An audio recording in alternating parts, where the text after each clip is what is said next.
Siyanibingelela nonke balaleli nani babukeli egameni lenkosi uJesu Kristu. Siyanxusa konke amagumbi amane omhlaba la nilalele khona ukuba nithathe amabhayibheli enu nilalele ivangeli lombuso wezulu. Lapho sishumayela khona ukuphenduka kunokubhabhadiswa kube ngukuthethelela kwezono. Kulabo abalalele emva kokulalela abafisa ukubhabhadiswa egameni likaJesu Kristu oyinkosi nomsindisi, nalabo abanemibuzo mayelana neBhayibheli, nalabo abanesambulo ubufakazi uJesu Kristu oyinkosi nomsindisi esekunikezile ubufakazi ukuba kubuthule kuzo zonke izindlebe ezilalele ezimisele ukuza eqinisweni nasebungcweleni ngobufakazi bakho, ukuba nixhumane nathi kule mininingwane esoyishiya njengamanje. Ngizoqala nge-email address ethi izwilenkosi.ujesukristu@gmail.com, izwilenkosi.ujesukristu@gmail.com, no my cellphone number, no my WhatsApp number la ningakwazi ukuxhumana nathi khona ethi 066 566 9245, 066 566 9245. Izintshumayelo nezimfundiso ziyatholakala zonke ku-YouTube, lapho ungahlala khona phansi uphethe iBhayibheli lakho ulalelisise, uhlolisise imibhalo engcwele kube ngabe lokhu okuzwayo ngamadlebe akho kuyafakazelwa yini imibhalo engcwele. Ku-YouTube uzosearcha uthi Izwi leNkosi uJesu Kristu, Izwi leNkosi uJesu Kristu. Ungakhohlwa ukusubscribe, ungakhohlwa futhi nokupressa i-notification button ukuze ngaso sonke isikhathi uzoyithola izimfundiso eziphilileyo ezisiholela eqinisweni nasebungcweleni ngaso sonke isikhathi lapho zi-uploadwa khona.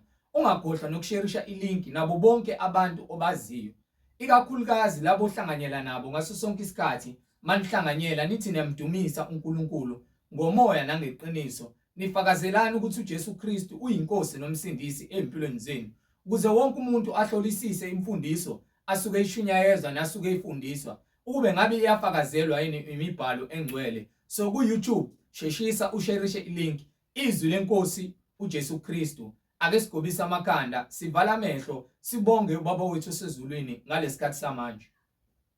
Baba wethu osezulwini, malingcweliswe igama lakho, umbuso wakho mawufike, intando yakho mayenziwe emhlabeni njengasezulwini. Usiphe namhlanje isinkwa sethu semihla ngemihla, usithethelele amacala ethu njengoba nathi sibathethelela bonke abasonayo. Ungasingenise ekulingweni, kepha usisindise kokubi, ngokuba umbuso ungowakho namandla nenkazimulo. uJesu Kristu uyinkosi nomsindisi. Amen. Balaleli nani bazalwane, sheshisani nithatha amabhayibheli nilalele umfowethu umhlengi Zondi ozobe sihola ngokwemfihlakalo yemibhalo, umoya engcwele eselusa, yena ongumalusi olungileyo, siyizimvu zakhe. Siyanibingelela nonke egameni lenkosi uJesu. Amen. Ngibingelela bazalwane egameni lenkosi uJesu Kristu umnini mandla onke.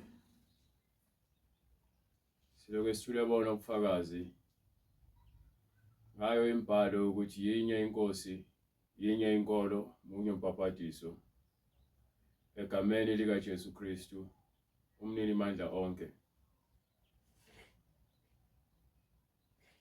Akanayo ombonisayo, akanayo alingana naye. Uyinkosi yamazulu, yena owadala konke. Ngezwi lakhe konke kukhona. Ongabonwayo wenza konke kwaba khona. Siloke simbonga njalo ngomusa wakhe yasehlisela wona ezintweni zonke ezenzakalayo. Yena osithwalayo kuze kube sekupheleni kwesikhathi, engazange azakhathale. Noma thina sikhathale endleleni, amandla onke siwathola kuye. Singalamba enyameni, kepha amandla asenyameni atholakala ekudleni. Kepha into esinika ukuthi singapheli ohambeni lethu umoya wokuphila, umoya oyingcwele. ongipha incwadi yamahubo sahluko 77 kusukela ku verse 1.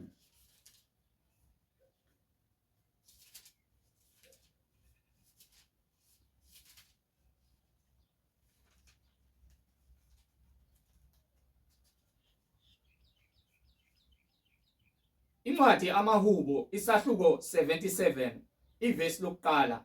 Izwi lami ngiyakuliphakamisela kuNkulunkulu. Ngikhale kuNkulunkulu ukuba angibekele indlebe. Izwi lami ngiyakuliphakamisela kuNkulunkulu. Ngikhale kuNkulunkulu ukuba khona izikhathi zimnyama, lapho khona izilingo zingihaqile, lapho khona uSathane ebeka ugibe, lapho khona abantu bengizonda, lapho abantu bekhuluma okubi ngami.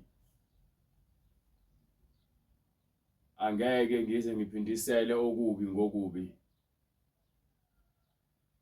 Noma kufika izikhathi zokuhlupheka, angiyi ukuthatha ngaphandle kwemvume ngintshontshe, ngenxa yokuthi ngizisindise mina. Kepha incwadi, izwi lami ngiyakuliphakamisela kuNkulunkulu. Ngikhale kuNkulunkulu ukuba angibekele indlebe, ukuze yena angihole. Mina ngifanele ukukhala kuye. Uma ngingakhali kuye, yena ngeke aze angihole. Kepha uyakwazi ukuthi akuvikele ezintweni, akwenzele umusa kuzona zonke izimo. Khona ungakholwa, uzibuze ukuthi ngoba ngimkhonzi nje kwenziwa yini ngiphumelele. Ingokuba unomusa, akafuni ukusoleka. Ingakho mekhuluma nabangcwele athi kwincwadi yaMathewu sahluko 5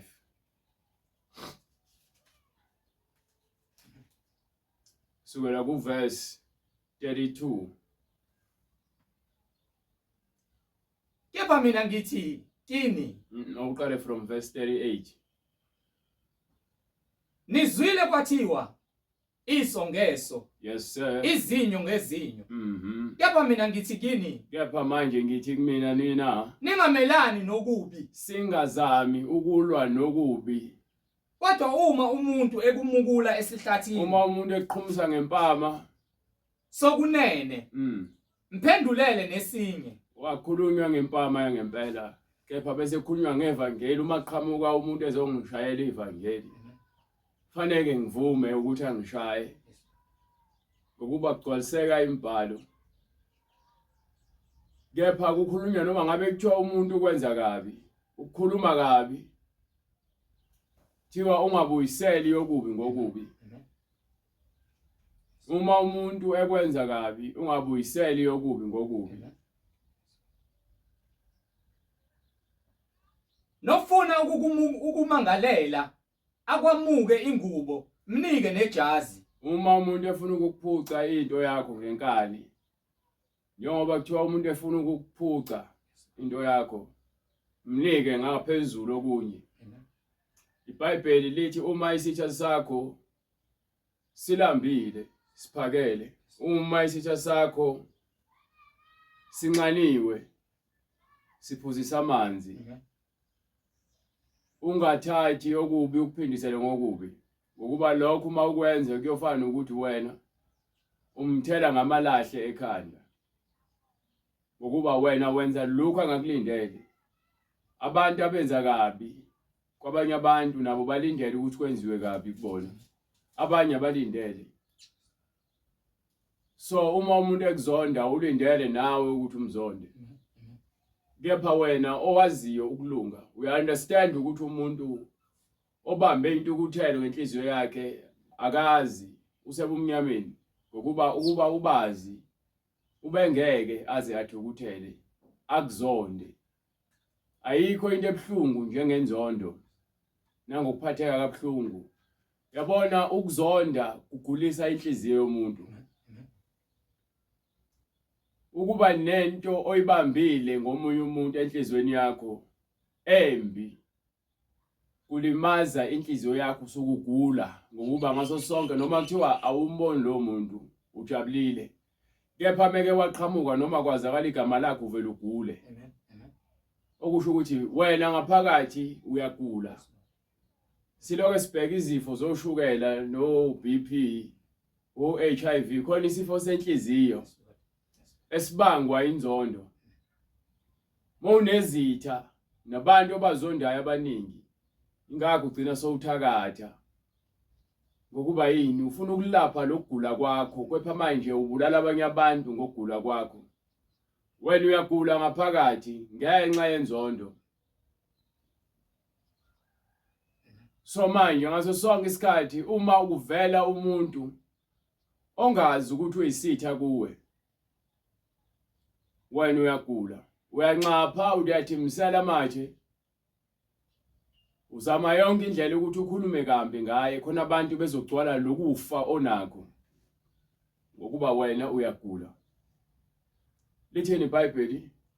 Nofuna ukukumangalela akwamuke ingubo mnike nejazi. Nalowo okumangalelayo ethi ufuna ukuphuca lokho nako mnike la ngaphezulu.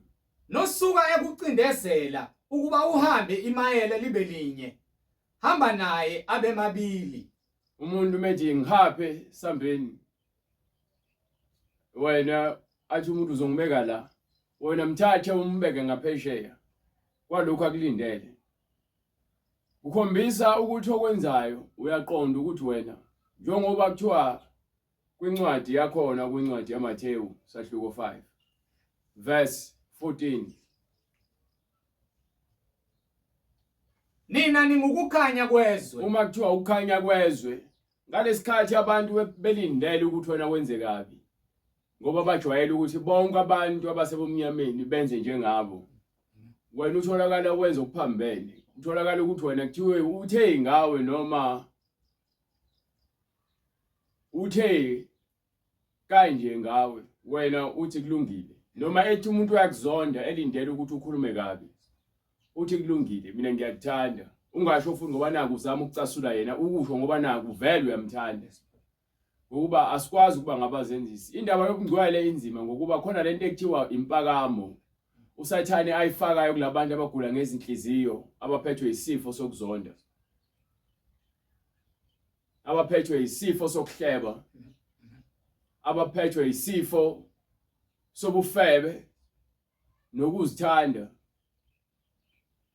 Wenza ukuthi bangayiboni into abayenzayo i-wrong noma ingalungile. Uzibona yena efanele ukuthi akwenze. Ubuhlungu benhliziyo usathana kufakayo kuwena kwenza ukuthi wena noma ngabe yini oyenzayo embi komunye umuntu ubone ukuthi kufanele, kanti ungaboni ukuthi wena ufile njengoba wenza loyo nto. Ukuba buhlakaniphile ubuzobona ukuthi lo muntu okwenze kabi ngabe ukwenze ngamabomu noma cha.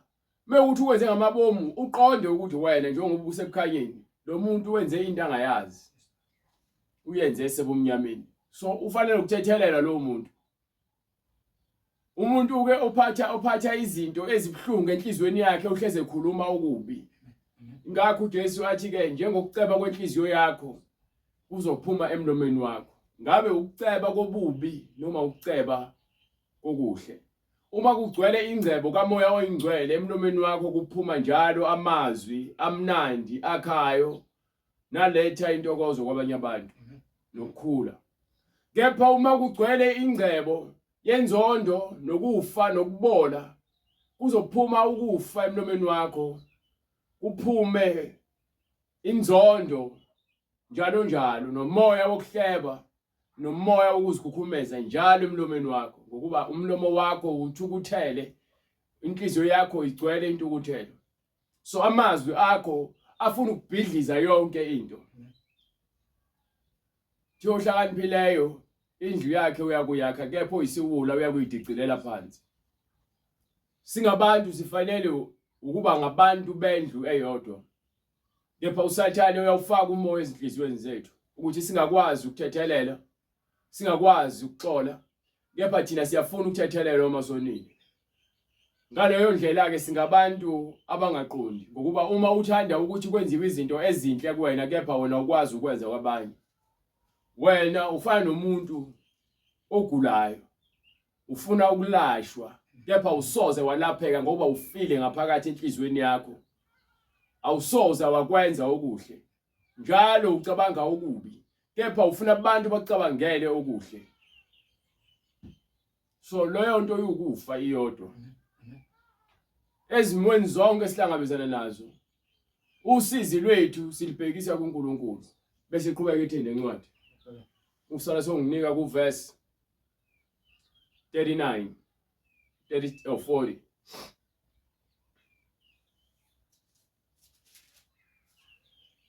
Incwadi ngokuka Mateyu isahluko sesi5 verse 40.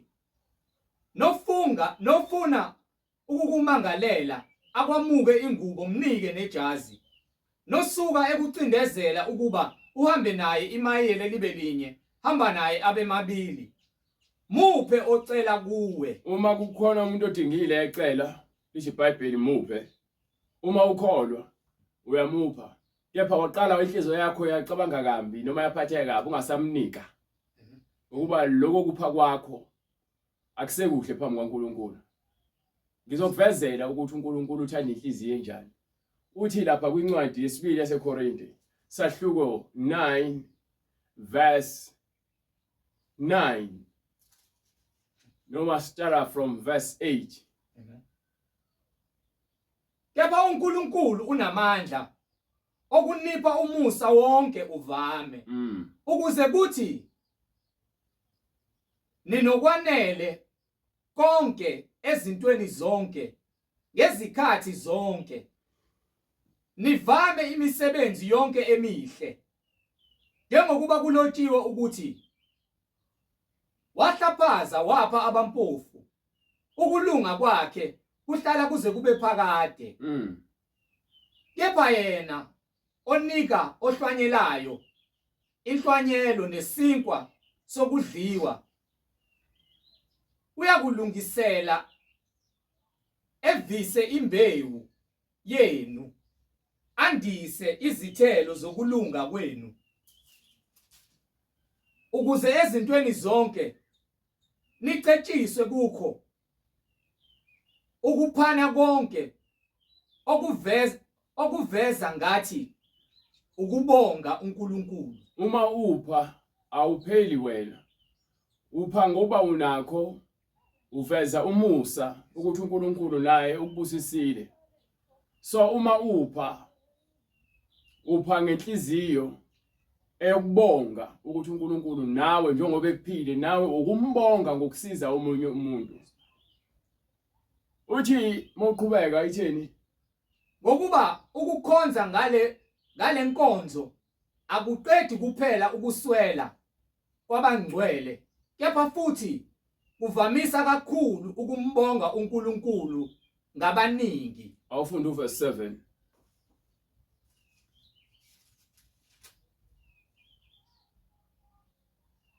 Yilona loyo anikele njengalokho azikhethele khona enhlizweni, kungabi ngokudabuka nokucindezelwa. Ungathi mowupha inhliziyo yakhe idabuke noma icindezeleke. Ngokuba uNkulunkulu uyamthanda onikela ethokoza. So uma unikela ngokucindezeleka noma ngenhliziyo elikhuni, unganikeli akubalwa njengomusa. Kuyinto engenamsebenzi. Kepha wonke umnikelo nesipho osuke usipha ngomuntu ungasinikeli ngenhloso yokufuna ukubukwa. Wenze lokho ngenhliziyo yomusa nothando nokubonga uNkulunkulu. Ukuba lezi zinto lezi uma sizenza ngoba naku siphoqiwe noma ngabe yini esiniyenzayo noma sithi siyapha noma sithi siyanikela, uma sinikela ngenhliziyo engakhululekile isipho sakho nomnikelo wakho awamukelekile vele uyeke. Uma uyikholwa umuntu ethi uyacela inhliziyo yakhe iphuke ungamniki, mtshela ukuthi ngeke ukwazi ngokuba inhliziyo yakhe isusuke yadlinza kabi. akufanele unikele noma uphe umuntu ngenhliziyo embi. Indaba yobungcwele iyasinda ukuba thina abantu abangcwele sifanele ukukhombisa ukulunga kwaNkulunkulu ezintweni zonke. Ekubeni thina abantu ababa nama challenges amaningi. Lo ma challenges amaningi njengoba kuthiwa ayenzeka kuwena. Lo ma challenges azohlola ini ukholo lwakho. Azohlola ukholo lwakho ukuthi wena njengoba uthi uyakholwa ngabe ukholwa ngempela yini noma cha. Ngoba phela uma ungakholwa ngempela wena yonke into uNkulunkulu athi yenze izoba likhulu ukuthi uyenze kuwena. Kuzoba nzima ukuba yini awukholwa. Angisho indaba zokuthi sithi siyamthanda uJesu. Lithi iBhayibheli uma ukukholwa kwakho inika incwadi kaJakobe sahluko 2 usukela kuverse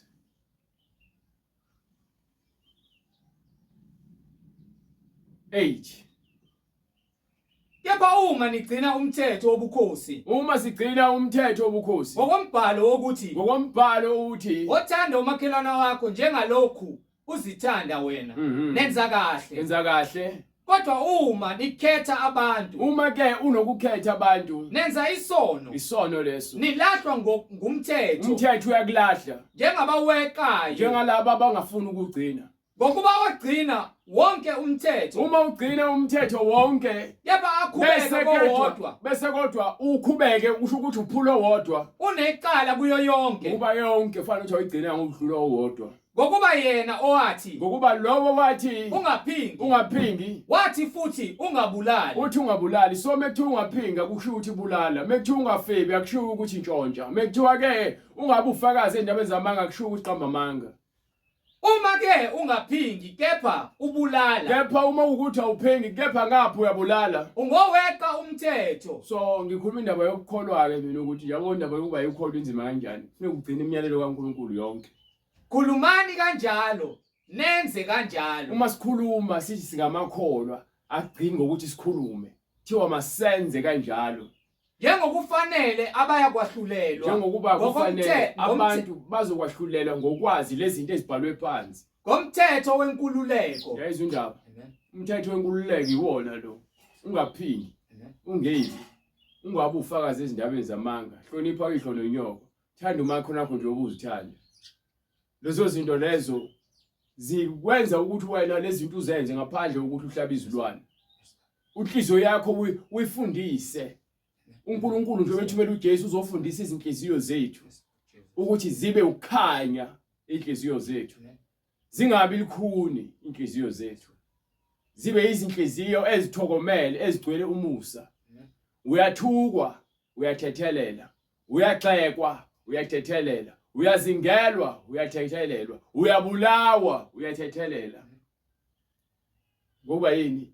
Wena uze nawe ufuna intethelelwa ngithi nawe kuthiwa bathethelele labo abenza kabi ngoba yini abakwazi abakwenzayo. Ungababaleli iziphambeko zabo. noNkulunkulu uzucela angababaleli iziphambeko zabo. Ukuba yilowo nalowo owenza isenzo esibi akamazi uNkulunkulu kusho iBhayibheli.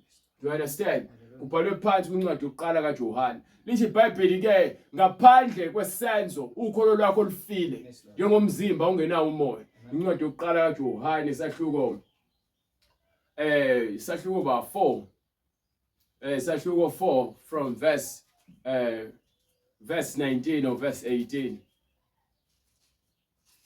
Noma ungiphe usahluko 3 sahluko 3 incwadi yokuqala kaJohane sahluko 3 verse 6 and 7. Ngifuna nje ukuveza lokho ukuthi ilowo nalowo wenza okubi akamazi futhi akanayo uNkulunkulu akayena umntwana kaNkulunkulu. So simelo nathi ukulungiswa njalo ekukholweni kwethu ukuthi uma sithi yakholwa sipheleliswe kulento ekuthiwa umusa nothando.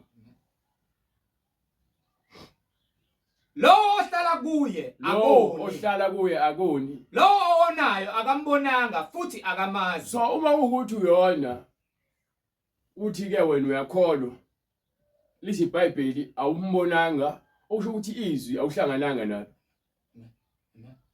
Futhi awumazi. Awuwazi ukuthi uzothi wazi uJesu kepha wenza izinto eziphambene naye. awukwazi itheni Lowo ohlala kuye akoni futhi lowo ohlala kuye akoni, lowo onayo akambonanga futhi akamazi. uma ngihlala leBhayibhelini ngihlala leBhayibhelini ukuze ngigcwalise ukulunga kwaNkulunkulu. So uma ngilazi izwi ngifanele ukulenza. Singalifundi iBhayibheli silifundele ukuthi siyalazi kuphela. Sifundele ukuthi thina sesiyamazi usibizileyo senze konke asinike kona ukuthi sikwenze. Bantwanyana Maningadukiswa umuntu, ningalahlekiswa bazalwane. owenza ukulunga ulungile. Lowo owenza kahle ulungile. Njengokuba yena elungile. Ukuba lowo sibizileyo ulungile. Owenza isono ungokaSathane. Lowo wenza isono ungokaSathane. Ngokuba uSathane uyona kwasekuqaleni. uSathane kuyena akukho kulunga. Indodana kaNkulunkulu yabonakaliswa ngalokho. So uJesu melethwe emhlabeni ulethelwa ukuthi azoqeda ngalento ekuthiwa ububi enhliziyweni yomuntu. Ukuze achithe imisebenzi kaSathane. uSathane kuyahlala ezinhliziyweni zethu asibuse. Ingakho ngithi umuntu othi mebona omunye umuntu inhliziyo yakhe bebhlungu uyagula. Uphethwe umoya kaSathane. Sathane uyagulisa. Ungaze uphathwe isifo sokuwa noma isifo senhliziyo uwe phansi ngenxa yokuthi wena unenzondo. Awufuni ukuthethelela. Khona abantu baze bafe emzimbeni ngokuba uNkulunkulu ufuna ukubakhombisa ukuthi uma ungathetheleli ngeke uzuphile. Umuntu azace kanti wabulala umuntu azangasho leyo nto imuhle ngaphakathi enhlizweni yakhe. Akanakutholi ukuthula unembeza wakhe unecala. Umuntu wakhipha isisu akakutholi ukuthula ngaphakathi. Omunye uyabhizi ukhuluma kabi ngabanye abantu. Akakwazi ukuthula ebusuku izinto lezi azikhulumayo ziyamudla ngaphakathi. Ngoba uNkulunkulu ufuna ukuthi wena akukhombise ukuthi lesenzo sakho asisihle. Wena uyagula, wena uwedwa ngalento oyenzayo. Anifuni ukuthethelela. Banike incwadi yaMathewu sahluko 5. Asifuni ukuthethelela abanye abantu kepha thina sifuna ukuthi sithole umusa. Siyawufuna umusa. Incwadi ngokukaMathewu isahluko sesi5 verse 42. Mupho ocela kuwe. Muphe lowo ocela kuwe. Ungamflatheli ofuna ukutsheleka kuwe. Nalowo obolekayo kuwe ungamflatheli. Nizwile kwathiwa Futhi uma umboleka umuntu musu ukuboleka ngenhloso yokuthi manje uzothola inzuzo.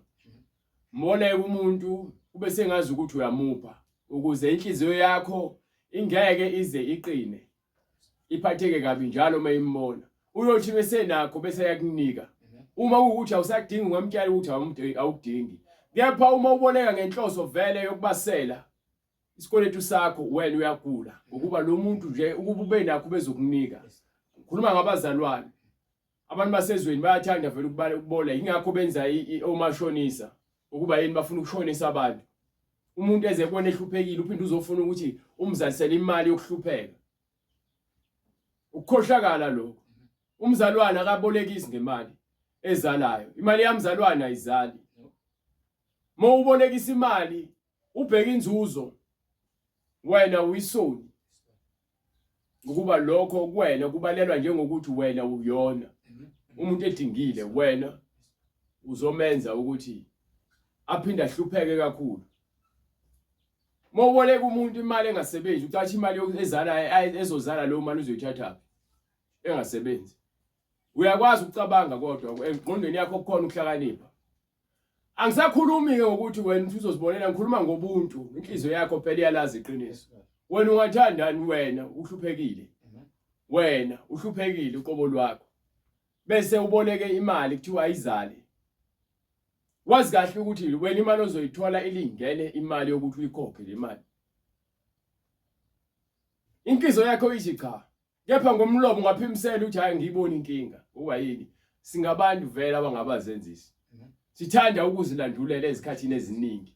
Iqiniso asilivumi asilifuni. Siphenduka iziboshwa konembeza bethu ngenxa yobuqili esinabo ngaphakathi.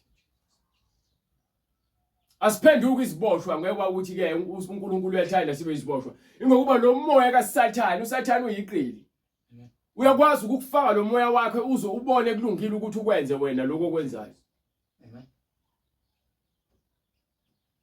Uma ukuthi umuntu ubumsizile yena wayesebuyisa ngaphezulu awuzange wena ukufuna uyena obuyise ngaphezulu uyena obongayo ukhombisa ukubonga mase ukufuna ngenkani wena so unenhloso yokuthi wena ubolekisa imali noma unika umuntu ukudla wamnika mhlambe wena indishi yempuphu yena ukunika isaka lo muntu hayi ngoba ekudelela ingoba uyakhombisa ukuthi usesizakele uyabonga ukuthi wamsiza nangelinye ilanga uyokwazi ukuthi asizakala ufana nokuthi uyabeka kamakhelwane ukuba uyakwazi ukuphilisana inhliziyo enhle uNkulunkulu ayifunayo. You understand? So uma ngumzalwane mina ngikwazi ukuzibona ngingcono kunabantu abangakholwa. Ithini incwadi le Mateyu sahluko 5. Nizwile kwathiwa othanda umakhelwane wakho. Lithi ngomthetho omdala kwathiwa thanda umakhelwane wakho uzonde isitha sakho. Bese uzonda isitha sakho. Kepha mina ngithi kini. Kepha manje uJesu uyayiguqula lonto uyayishintsha izinto zishintshile. Njengoba ethi uJesu ningathi ngize ukuzophula umthetho nabaprofeti. Kepha ngizogcwalisa. Inkinga abantu abaningi bayashumayela iBhayibheli bengazi ukuthi yini egcwalisiwe emthethweni. Bashumayela umthetho kaMoses as if namhlanje kumele kuhlathwe izilwane, kumele sigcine amaphasika namasabatha. Bese sihlola ngokwembhalo sithola ukuthi kugcwalisiwe lokho. Yini abantu bagijima nembhalo ngaphandle kaMoya Ingcwele. Bazishumayelela iBhayibheli ngokwabo nangokwenyama yabo. Kunabantu abangafuni ukuthethelela ngoba lithi iBhayibheli yiso ngeso izinyo ngezinyo. Uboshiwe uzongena esihogweni uma ungaphenduki ngokuba uthi uJesu nizwile kwathiwa wothanda umakhelwane wakho uzonde isitha sakho. Kepha mina ngithi manje thandani izitha zenu. Thandani impela labo abanganifuni ukuze ukwazi ukunqoba lento ekuthiwa inzondo.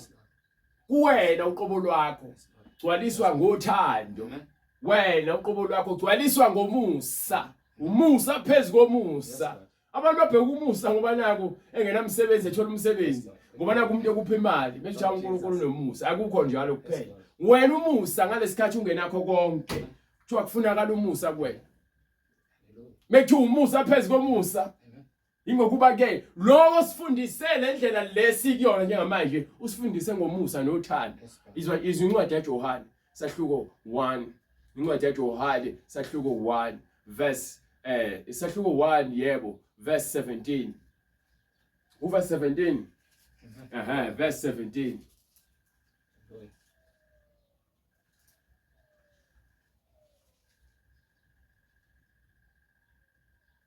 Ngokuba umthetho wanikezwa uMose. Umusa neqiniso. Nayindaba umusa neqiniso kwavela ngoJesu Kristu. Uthi uMoses ozonda isitha sakho uthanda umakhelwane uthi uJesu no manje ngiyagcwalisa lokho ungabusakwenza umakhelwane wakho kuphela kwenze nakulowo okuzondayo umusa uze noJesu. So nawe mawukuthi uthi unoJesu vuma ukuthi inhliziyo yakhe igcwaliswe ngomusa. Mawusathi hayi ave ngimnyanya ubani yo uyagula yazi uphethwe isifo esibi senzondo. Lokho kugcwalisiwe ukuthi ungabusazonda kuthiwa wothanda ngisho umakhelwane wakho umesithile emva kwalokho thandani izitha zenu nibabusise abanibusise nibusise. Yakwazi ukuthanda umuntu uzuthi uNkulunkulu akubusise ngoba yini ngenxa yokuthi wena ubulala lo moya athi uyawufaka kuwena. Lo moya wenjonjo phela uyathelelana kanjalo nomoya wothando uyathelelana. Ukuthanda umuntu ekwenza izinto ezimbi njalo engakaze alithola ithuba lokwenza kahle kuwena aze abone uthando olumangalisayo engakaze azalibone indawo ngenxa yokuthi awukaze uthi wona nxali noma sengikhathele angisafuni sokwanele phela nami ngumuntu. Mawusasho njalo uthi phela nami ngumuntu ngoba naku usufuna kuvuke lo moya lo usathana utshalayo kuwena wena soyefana naloya muntu loya okwenza kabi senimoya munye awusakwazi ukuthi mina ngingcono ngokuba ngesontweni noma ngiyakholwa. Ngisho ungakhuleka lento ukuthi uthenge sekwanele mina ngiphela nami sengikhathana ngumuntu inhliziyo yami wena usowufanile naye niphelele nje into eyodwa. You understand? So awukwazi ukuphindisela ukubi ngokubi ngokuba uthi uNkulunkulu kuyona le ncwadi yaMateyu sahluko 5 meqhubeka ethi ke busisana abanizondayo. Nibaphathe kahle abanizondayo nalabo abanizondayo. nibakhulekele abanizingelayo nalabo abanizingelayo nibakhulekele ukuba nibe ngabantwana bakayihlo ukuze osezulwini ukhazimuliswe ubaba wethu osezulwini ngokuba yena lo sibizileyo uphumisa ilanga phezu kwababi akasho ukuthi la kunelanga lezingane zami ezingithandayo ngapha kunelanga labangizondayo sonke siyafana phambi kwakhe sihluke ngesenzo ukuthi khona abanenzondo khona abanothando so uma ke sina sesimazi lowo sibizileyo ngothando lwakhe sesifanele ukuthi sinathi siphile njengaye phakathi kwalabo abasizondayo sibathande njengoba naye bathanda yayizwa lonto unisa imvula phezu kwabalungileyo nabangalungile izulu lakhe lisinethela thina sonke alikhethi ukuthi lizonethela kangcono kulabo abangcwele noma ke lizonetha kabuhlungu kulabo abangekho ngcwele nope ngokuba uma nithanda abanithandayo uma ngizothanda lowo ongithandayo ninamfuzo muni na alunamsebenzi uthando lwami abenzi njalo nabathelisi na nabantu abathelisa intela abathanda abantu ababathandayo futhi uma nibingelela abafowenu bodwa uma ngibingelela abantu abangcwele noma basindisiweyo ngibona ukuthi abanye abantu abangakholwa kufanele ngibabingelele nenza lukhuni luni na yini engathi ngiyenza lukhulu noma lukhuni lukhulu luni na senza lukhulu lukuphi yini esiyenzayo engcolo ngokuthi sibingelelane sodwa singababingeleli abantu bangaphandle babona uthando lwethu ngibuka nje ukuthi uNkulunkulu ekhipha abantwana bakaIsrael ebabeke ehlane banike isethembiso we understand ukuthi uthi ke lapha kuMoses kwincwadi yaDeuteronomy noma senifika kulela lizwe abantu babebuza ukuthi isizwe sine sesihlakaniphe kanje siphila ngokuthula haleluya ngenxa ukuthi uNkulunkulu lesasizwe esikhethile efuna ukwenza isibonelo ukuthi abantu bakhe ufuna bahluke bangafani nezwe uNkulunkulu ufuna ebandleni lakhe kugcwale umoya weqiniso nothando ebandleni lakhe so asikwazi ukuthi thina isonto noma ibandla lethu uzofana nebandla lasezweni ngokuba yabona iJerusalem ekhuluma ngalo kwincwadi yeJeremiah kwincwadi yesililo uyabuka ukuthi uNkulunkulu lezwe leli ngempela walikhethile walibeka ukuthi walihlobisa ngokulunga nangobungcwele wayiselipha ingcebo ukuba ulibeke lapho ukuthi lingezukhala ngalutho kepha ezizweni zazingaphandle kwabo kwakukhona umoya wokukhonza izithixo nomoya wemhlatshelo wezilwane nemoya wokukhonza amadimoni lo moya loyo waze kwenzeka ukuthi uzufinyelele nakubona amakhosi ayibabusa iwona abaholela kulezi zinto lezi abantu bebodwa njengoba beyisizwe singaka nje we understand ukuthi uma kuphuma oyedwa yolanda lo yamoya uthelana nabanye kuloyo ndawo leyo sekonakele mekuthi ingubo ephelele ngigqokile imhlophe meke yangcola lapha ezantsi umuntu obukayo akasabuki ingubo emhlophe mebona le ndawo engcolile uvena bona ingcolile ingubo yami so nalesizwe njengoba sisingaka uma kukhona oyedwa wenza into enziwa abantu basezweni igama lesizwe sonke sabangcwele selonakele ngenxa yomuntu oyedwa ingakho iBhayibheli lithi uma ugcina imithetho yonke kephuphula wodwa ufana nomuntu oyiphule yonke ukuba ungeke ulunge lo uthanda khona wena khona lento abazalwana abanayo nabantu abathi abangakholwa abafuna ukuba nayo bebeze emngcweleni bafuna ukuzibona belungile ngendlela yabo silungiswa uJesu umzalwane bonke lokho sikufundisa ngokuba uma ethi ke uma sithanda abantu abasithandayo sinamvuzo muni na uma sobingelela abantu esikholwa nabo umvuzo wethu kuphi yini enkulu esiyenzayo lapho abenzi njalo nabezizwe na abantu basezizweni benza njalo banabantu abangabakhulumisi banabantu abangababingeleli so wena njengoba umntwana kaNkulunkulu akufanele ube njalo wena akufanele ube njalo akusho ukuthi bayislim hamba usineke indlela yonke le uzenza umuntu onomusa iba nomusa kuvele ngaphakathi mobingelela akudinga uzuveza amazinyo awusanibonani phela ninjani abo bantwana no ubingelela nje ubingelela abantu ngokuthiwa ngaphakathi ubuntu obufunakalayo hayi kuba umzenzisi hayi ngoba ukuthi iBhayibheli ke lisho kanje so kusho ukuthi sekumele ngishintshe ingele ngiyiyona ngibe wilo umuntu oyena enza into esho iBhayibheli yes Lord amen musu kuzenza isilima noma musu kuzenza isiwula wilo umuntu oyena enza lento esho iBhayibheli kunabantu mina ngilo umuntu enguyena mina njengoba ngibona mina Mongibona ngizongibona nje umuntu onguyena. Angizami ukuthenga ubuso. So kunabantu abantu bebeze emngcweleni noma abathi bayangcwele kade bakholwa bese beba nale ngqondo yokuzenza izilima. Akufanele uzenze isilima. Kholwa ngokuzindikela. Kungaba ubulima komunye umuntu kepha kwena makube into yokuphila. Not ukuthi wena uzama uadvertise ubungcwele bakho, no. Bazalwane asiye kulo kwesichoma kuma status ukuthi thina sisindisiwe. Asiyeke ukuchoma ngegama lika Jesu. Asiphile ubungcwele, siyeke ukukhuluma kakhulu ngobungcwele.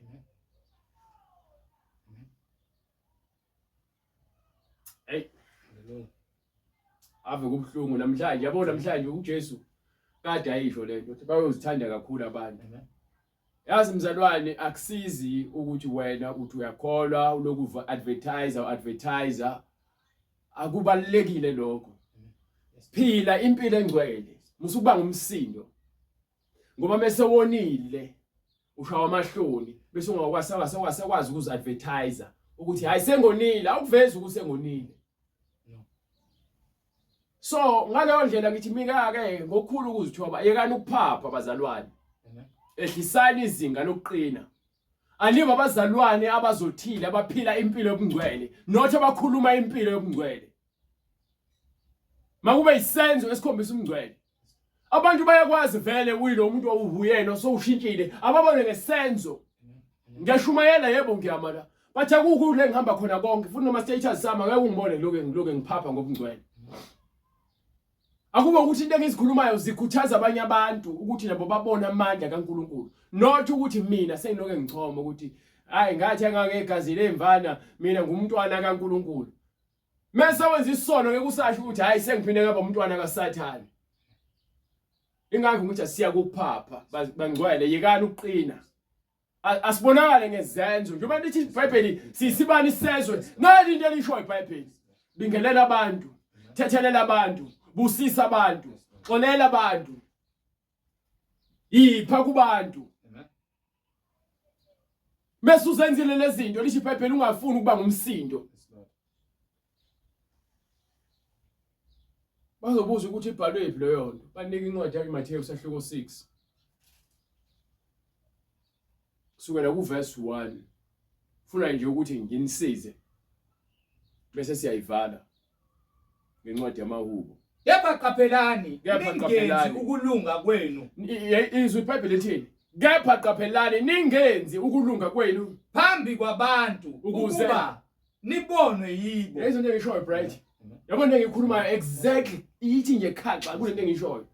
Masenze ukulunga, bathi asenzele ukubukwa. Masiphile ubungcwele, bathi asiphile ubungcwele ukubukisa. Funa ningabi nawo umvuzo ngokuba uma senza lezi zinto sifuna ukubukwa nokubukisa. Asina mvuzo kuNkulunkulu ngokuba umvuzo wethu kuphi lithi iBhayibheli lemhlabeni. Abantu bazokuncoma lemhlabeni. Abantu bazokwenzela izinto lemhlabeni. Ngokuba wena vele lezi zinto ubufuna ukwenzela ukubukwa. Awuyenzelanga lento wena ngibona ukuthi ukhazimulisa ubaba. Mengithi mina lithi iBhayibheli sisibani isethu kulezi zinto ozenzayo. Meke waqala wakhuluma komunye umuntu noma kuthiwa lonto ubuyenzile yinhle phambi kaNkulunkulu useyimbi. Kunzima ukutshela uBright ukuthi kunomzalwane noma kunomuntu odinga usizo. Angikwazi ukusho lokho. Kunzima ukucela ukuthi mengithi mengifuna into noma ngicela usizo ngicela ukuthi ngifuna ukwenzela ubani. Ngazi ukuthi ngiyamhlambalaza lo muntu. So mengicela usizo mina ocela usizo. Hallelujah. Uthando Lord. Bese ngimsiza umzalwane ngiyamsiza mina ngeke ngiloke ngitshela futhi usizo ubani. Angifuni ukuthi manje ngiloke nginikwe ngathi senginika udumo umuntu. Ucele kumina usizo. Mina ngazama indlela ukuthi ngithola usizo ngamsiza. Ngokuba uNkulunkulu wenzile indlela ukuthi asizakala. Awube nganzile mina ithemba lakhe ubecela usizo expectile ukuthi angasizakala. But mina meke ngaqala ngathi ngicelela usizo ubani udinga ukuthi nokuthi lo muntu ngiyamhlambalaza. Ngoba mhlawumbe umuntu engicela kuyena akakholwa ngokuphelele. Abazalwane bacela izimali zokuthi nokuthi kanti lo nto ibhlungu lo nto. Umzalwane nawe unalowo moya ukuthi mokucela kwenye into uqala ukukhuluma izinto ezinjengalezo. Bazalwane njengoba ngithi impilo yokungcwela inzima.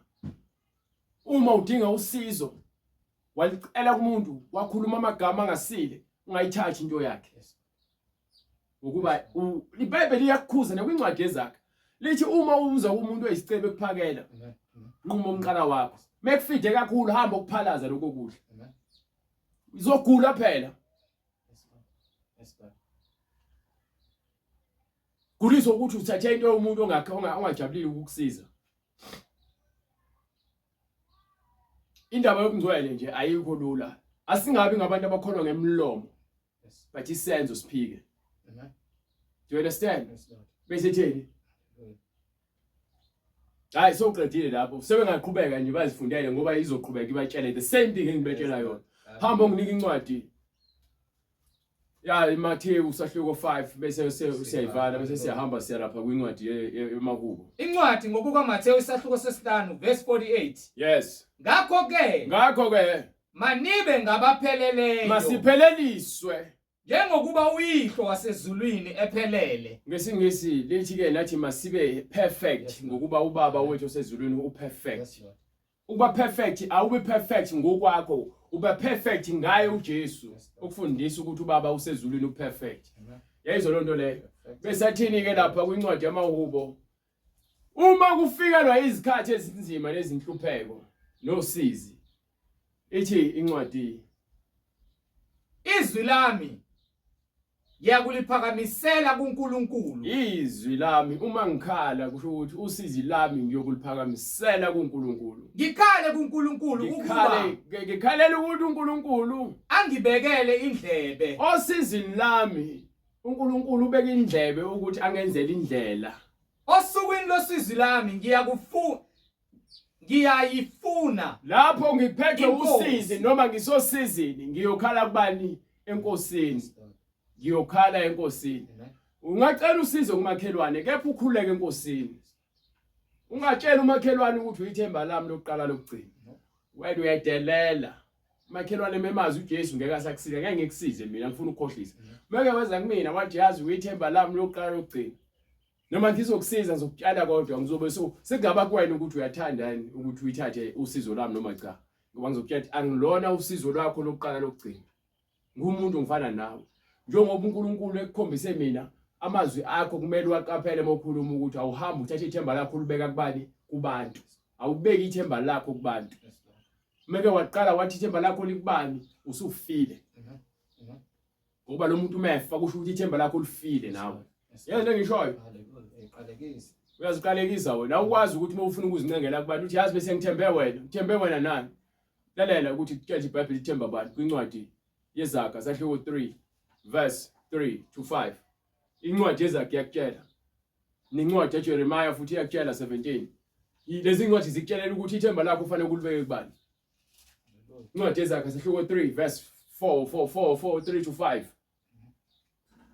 incwadi iZakha isahluko sesi3 verse 3 verse 4 ukuze uthole ukumazi umusa nodumo oluhle emehlweni kaNkulunkulu nabantu themba kuJehova ngayo yonke inhliziyo yakho ungenciki kokwakho ukuqonda mazise yena ezindleleni zakho zonke uyakuqondisa imikhondo yakho elithi iBhayibheli litheni awuphinde ubafundele litheni themba kuJehova ngayo yonke inhliziyo yakho ungenciki kokwakho ukuqonda mazise yena ezindleleni zakho zonke uyakuqondisa imikhondo yakho ungabi ngohlakaniphileyo emehlweni akho ezindaba so ngiyakhuza mathatha ithemba lakho libeke kumuntu beke kuJehova ngenhliziyo yakho yonke uNkulunkulu oletha abantu empilweni yakho ukuthi bakusize not ukuthi umuntu uthola icala ngokukusiza ungancikiseli abantu ngoba naku bekusiza khombisa ukubonga mawusizwa ungabi yiqili ngoba naku ufuna usizo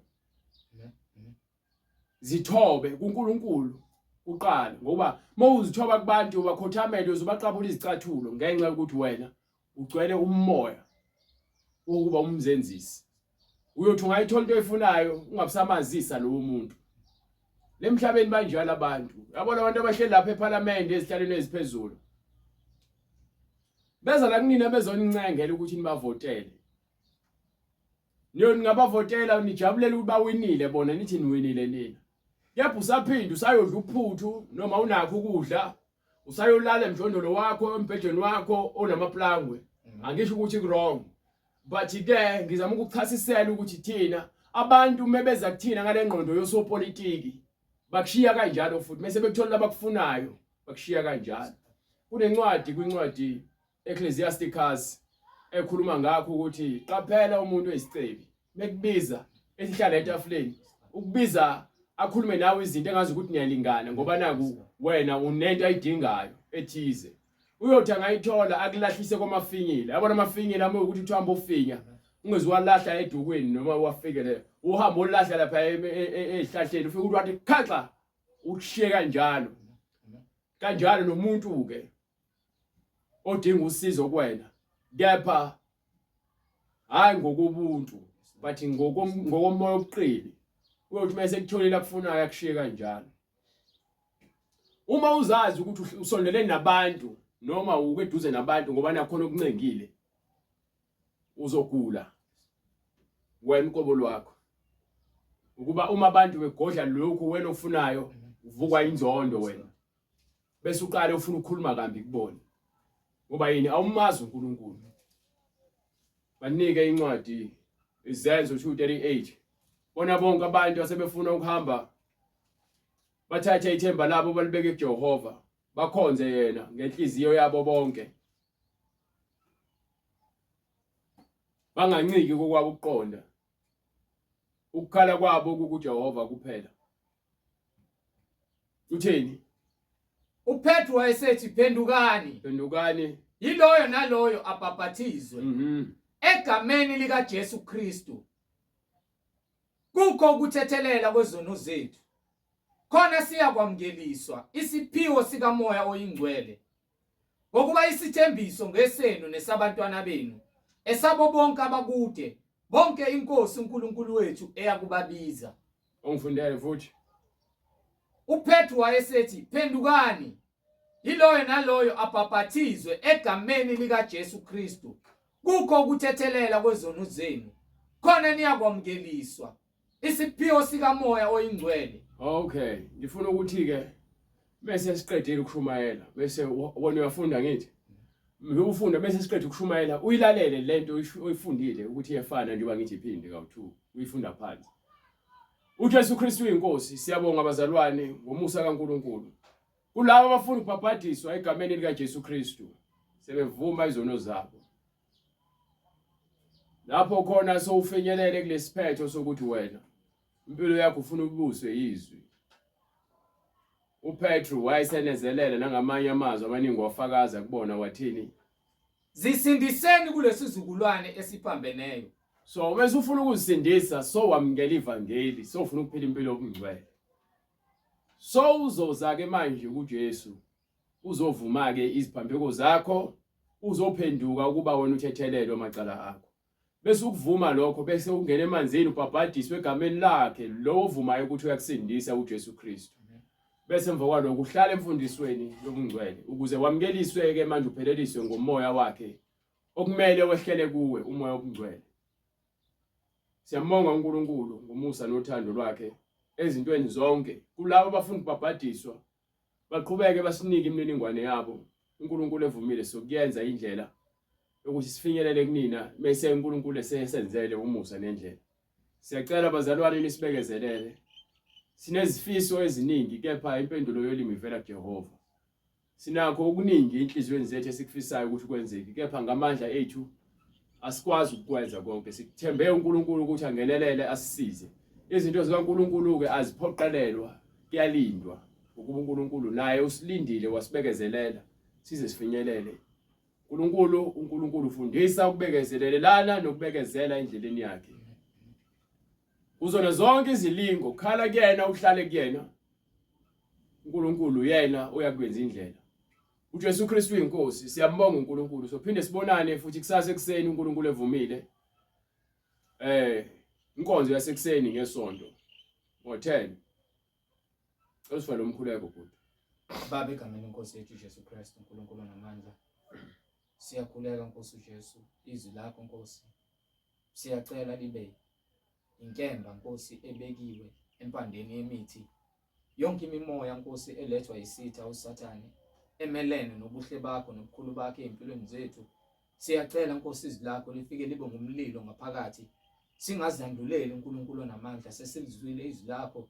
Siyakhuleka Nkosi uJesu ukuba liqhubeke njalo lishise yonke imimoya engcolileyo endephileyo Nkosi ethiyana neqiniso lakho ezimpilweni zethu. Siyakhuleka egameni lakhe elihle Nkosi uJesu, mayenziwe intando yakho. Siyabonga ukuba wena usithandile ukuba silungisiswe ngezwi lakhe linamandla egameni elihle lenkosi uJesu Kristu. Busa uNkulunkulu wethu ezimpilweni zethu egameni lakhe elihle Nkosi uJesu manje naphakade. Amen.